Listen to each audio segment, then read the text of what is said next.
మేఘమాల చేసే ఉద్యోగం తన ఇంటికి 1 గంట ట్రైన్ ప్రయాణమంత దూరంలో ఉంది. ఆ ప్రయాణ సమయం ఆమెకు ఫేస్బుక్ చూడటానికి బాగా కలిసి వచ్చింది. అలా కొన్ని నెలలు గడిచాక ఆమెకు సురేంద్ర అనే వ్యక్తి నుండి ఫేస్బుక్ రిక్వెస్ట్ వచ్చింది. ఇప్పుడు సురేంద్ర గురించి కొన్ని మాటలు. సురేంద్ర చాలా మంచి అబ్బాయి. చూడటానికి కొంచెం సాదాసీదాగా ఉన్నా చాలా మంచి గుణం కలిగినవాడు. పెద్దగా చదువుకోకపోయినా లోక జ్ఞానం ఉన్నవాడు.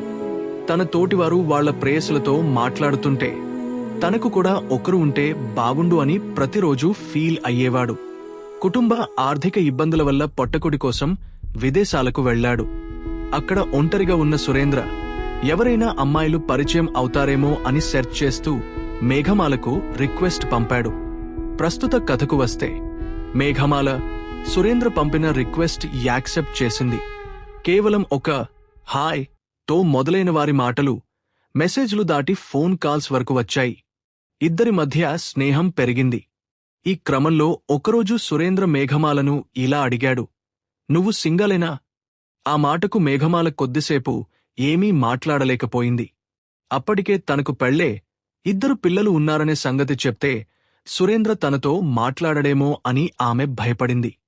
తనకున్న ఈ చిన్నపాటి సంతోషం ఎక్కడ దూరమవుతుందో అన్న ఆందోళనతో ఆమె ఒక అబద్ధం చెప్పింది.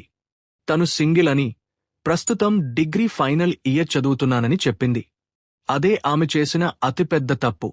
ఆమె మాటలను నిజమని నమ్మిన సురేంద్ర తనపై ఉన్న స్నేహాన్ని నెమ్మదిగా ప్రేమగా మార్చుకున్నాడు. ఆ అబద్ధం మీద మొదలైన ఈ బంధం వీరిద్దరి జీవితాలను ఏ మలుపు తిప్పుతుంది? తరువాత వీరి జీవితంలో ఏం జరగబోతుందో తర్వాతి భాగంలో చూద్దాం.